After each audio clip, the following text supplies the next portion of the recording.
Hello everyone, welcome back to test yourself YouTube channel. आप लोगों का स्वागत है। जैसा कि आप सबको पता है, हम कर रहे हैं साइंस के 1000 प्लस एमसीक्यू। तो ये उसी सीरीज़ का चौथा वीडियो होगा। वीडियो को पूरा लास्ट तक देखिएगा क्योंकि यही आपके सिलेक्शन का एक आधार है। तो प्लीज़ वीडियो को एक सेकंड के लिए भी स्किप मत करिएगा, क्योंकि अगर आपने स्किप किया तो आप अपनी तैयारी से बहुत दूर जा सकते हैं। आपको सारा क्वेश्चन यहाँ से एग्जैक्ट मिलते हुए दिखाई देगा। तो प्लीज़ वीडियो को पूरा देखिए, चैनल को सब्सक्राइब करिए, वीडियो को लाइक करिए और अपने दोस्तों के साथ शेयर करना बिल्कुल भी नहीं भूलिए। तो हम इसमें करने वाले हैं साइंस से जुड़े कुछ इम्पोर्टेंट एमसीक्यू, जो कि हमारे एग्ज़ाम्स के लिए, जैसे कि बिहार एसआई, बीपीएससी जो कि 71वीं होने वाली है वो, और बिहार एसएससी और एसएससी बैंकिंग, जहाँ भी साइंस के क्वेश्चन आते हैं वहाँ के लिए ये बहुत ही महत्वपूर्ण वीडियो होगा। तो हमारा पहला क्वेश्चन है, निकट दृष्टि दोष में किस लेंस का प्रयोग होता है? ऑप्शन ए अवतल लेंस, ऑप्शन बी उत्तल lens, option C bifocal lens और ऑप्शन डी बेलनाकार लेंस। आपको बताना है निकट दृष्टि दोष के लिए किस लेंस का प्रयोग होता है। तो इसका सही उत्तर होगा अवतल लेंस जो होता है उसके लिए निकट दृष्टि दोष में जब हम जो ग्लासेस पहनते हैं उसमें अवतल लेंस का प्रयोग होता है। अगला प्रश्न है, किसी मनुष्य के शरीर का समान तापक्रम होता है, कितना होता है?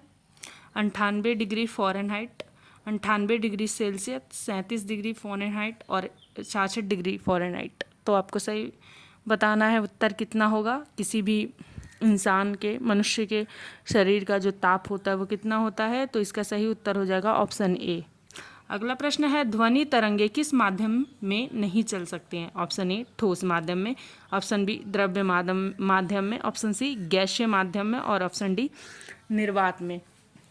आपको बताना है कि जो ध्वनि तरंगे होती हैं वो कहाँ नहीं चल पाएंगी। तो हमारा सही उत्तर हो जाएगा ऑप्शन डी। ऑप्शन डी जो कि निर्वात है वो हमारा सही उत्तर हो जाएगा।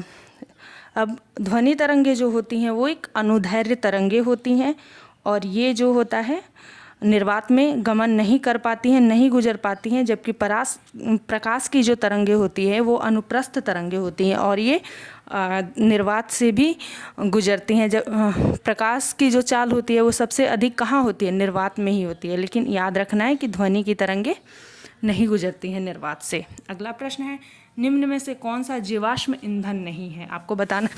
आपको बताना है जीवाश्म ईंधन कौन सा नहीं है। कोयला, पेट्रोलियम, नाइट्रोजन और जल गैस। तो हमारा सही उत्तर हो जाएगा ऑप्शन सी, नाइट्रोजन जो है वो जीवाश्म ईंधन नहीं है।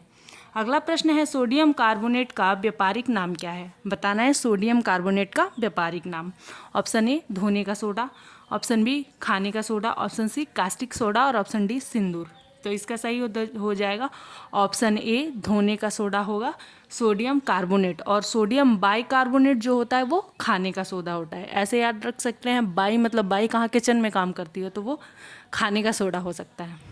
अगला प्रश्न है, दही का जमना कौन सी प्रक्रिया है? ऑप्शन ए भौतिक प्रक्रिया, ऑप्शन बी रासायनिक प्रक्रिया, ऑप्शन सी उपयुक्त दोनों या फिर ऑप्शन डी इनमें से कोई नहीं। आपको बताना है इसमें से दही का जमना कौन सी प्रक्रिया होगी। आप लोग भी क्वेश्चन को अटेम्प्ट करने की कोशिश करिए, कमेंट बॉक्स में अपने जो आंसर है वो देने की कोशिश करिए। तो हम चलिए हम इसको देखते हैं। इसका सही उत्तर जो होगा वो ऑप्शन बी हो जाएगा, रासायनिक परिवर्तन। क्योंकि ये दूध से दही बन जाता है, हम लोग इसको वापस दूध नहीं बना सकते हैं, तो ये रासायनिक परिवर्तन हो गया। कोई भी ऐसा चीज़ जो परिवर्तन के बाद वापस से अपने मूल अवस्था में आ जाता है वो भौतिक परिवर्तन कहलाता है। जैसे पानी से बर्फ़ का जलना, क्योंकि बर्फ़ को जब हम लोग गलाएंगे तो वो वापस से पानी के फॉर्म में ही आएगा, लेकिन दूध से जब दही जम जाएगा तो वापस से दूध के फॉर्म में नहीं आएगा। तो ये इसकी केमिकल चेंज हो गया। अगला प्रश्न है, शुष्क सेल में कैथोड का कार्य करता है? ऑप्शन ए कॉपर छड़, ऑप्शन बी जिंक छड़, ऑप्शन सी ग्रेफाइट छड़ और ऑप्शन डी इनमें से कोई नहीं। तो बताना है आपको शुष्क सेल में कैथोड का काम कौन सा चीज़ करता है। तो इसका सही उत्तर हो जाएगा ऑप्शन सी, ग्रेफाइट का जो छड़ होता है वो शुष्क सेल में कैथोड का काम करता है। अगला प्रश्न है, किस रोग के प्रतिरोधक के लिए बीसीजी का टीका दिया जाता है? आपको बताना है बीसीजी का टीका किस रोग के निरोधक के लिए दिया जाता है? तो ऑप्शन ए चेचक, option B polio, option C TB और ऑप्शन डी हेपेटाइटिस। तो आपको पता है ऑप्शन सी टीबी जो है, टीबी के लिए बीसीजी का टीका दिया जाता है। अगला प्रश्न है, स्त्रियों और बच्चों की आवाज़ तीखी होती है, इसका कारण क्या है? उच्च आयाम, उच्च आवृत्ति, कमजोर स्वर तंतु या फिर निम्न आवृत्ति। तो इसका सही हो जाएगा ऑप्शन बी उच्च आवृत्ति। जितना ज़्यादा हाई फ्रिक्वेंसी रहेगा, आवाज़ की तीक्ष्णता मतलब तीखापन उतना ही ज़्यादा होगा, इसीलिए औरतों के और बच्चों के आवाज़ जो होता है वो तीखा होता है। अगला प्रश्न है, किसी सेल की क्षमता किससे व्यक्त की जाती है? बताना है सेल की क्षमता को किससे व्यक्त किया जाता है? वाट में, डायप्टर में, जूल में और इनमें से कोई नहीं। तो इसका सही उत्तर हो जाएगा ऑप्शन बी, डायप्टर में सेल की क्षमता को बताया जाता है। अगला प्रश्न है, गुब्बारे में कौन सी गैस प्रयुक्त की जाती है? बताना है जो गुब्बारे में गैस भरा जाता है वो होता है हाइड्रोजन, हीलियम, ऑक्सीजन, आर्गन। तो इसका सही उत्तर हो जाएगा ऑप्शन बी, हीलियम जो होता है वो गुब्बारे में भरा जाता है। अगला प्रश्न है, ऑप्टिकल फाइबर होता है रेशम का बना हुआ, कांच का बना हुआ, उपयुक्त दोनों से बना हुआ या फिर ऑप्शन डी इनमें से कोई नहीं। बताना है आपको ऑप्टिकल फाइबर। आपको पता है ऑप्टिकल फाइबर का यूज किस में किया जाता है? हम जो इंटरनेट यूज़ करते हैं, इंटरनेट का जाल बिछाने के लिए ऑप्टिकल फाइबर का ही यूज किया जाता है। इसका सही उत्तर जो होगा वो ऑप्शन बी होगा। ऑप्टिकल फाइबर जो होता है वो कांच का बना होता है। इसके अंदर 2 कांच के स्लिट मतलब लेयर लगे हुए होते हैं।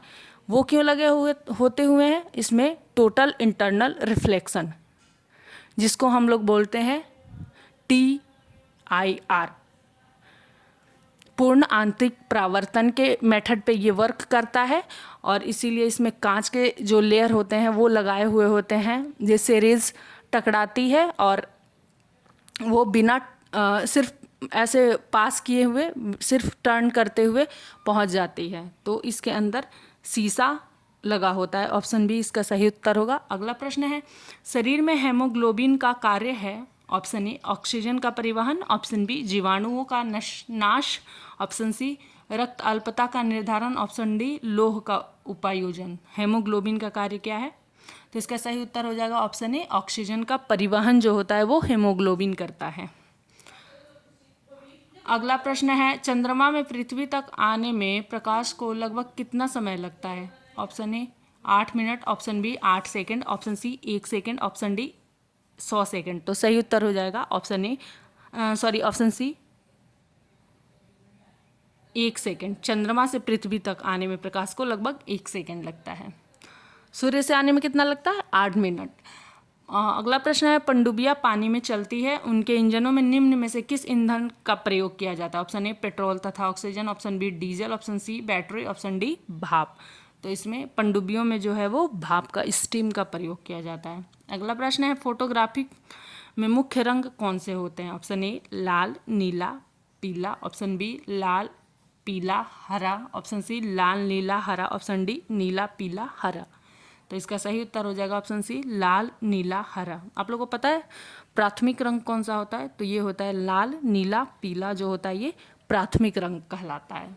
अगला प्रश्न है, मादा एनीफिलीज मच्छर जब काट लेता है तो उससे कौन सा रोग होता है? Option A AIDS, option B cancer, option C malaria, option D dengue.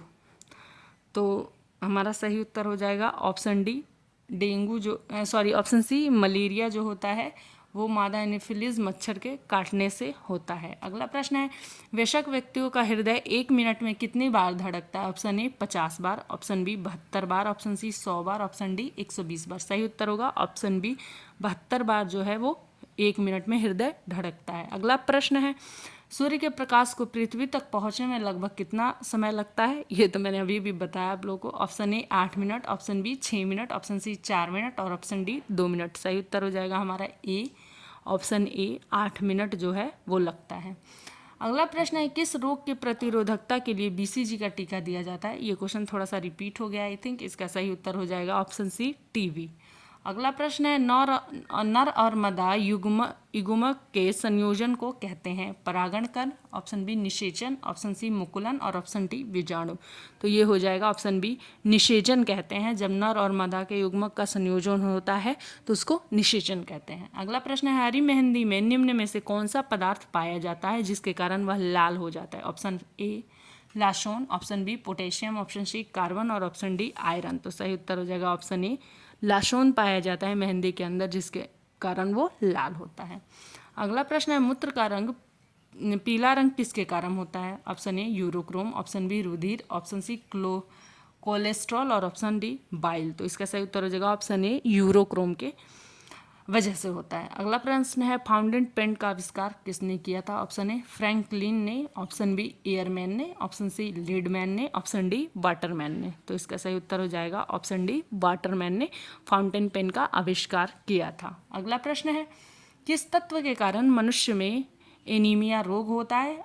Option A iodine, option B calcium, option C iron और ऑप्शन डी पोटेशियम। तो इसका सही उत्तर हो जाएगा ऑप्शन सी आयरन। आयोडीन की कमी से ग्वाटर रोग होता है, कैल्शियम की कमी से हमारी बोन्स जो हैं वो थोड़े कमज़ोर हो जाते हैं, हाँ, और पोटेशियम जो हमारे हार्ट से रिलेटेड है। तो आज का क्वेश्चन ये लास्ट क्वेश्चन था। आप लोगों ने वीडियो को देखा इसके लिए बहुत बहुत धन्यवाद। प्लीज़ वीडियो को लाइक करिएगा, शेयर करिएगा, हमारे चैनल को सब्सक्राइब करिएगा और अपने फीडबैक हमें कमेंट में दीजिएगा कि आपको वीडियो कैसा लगा। अगर कुछ गलत लगा हो आप बता सकते हैं, हम उसको सुधार करने की कोशिश करेंगे। आपके हर एग्ज़ाम के लिए इम्पोर्टेंट है, तो please do like, share and subscribe. Thank you so much. जय हिंद।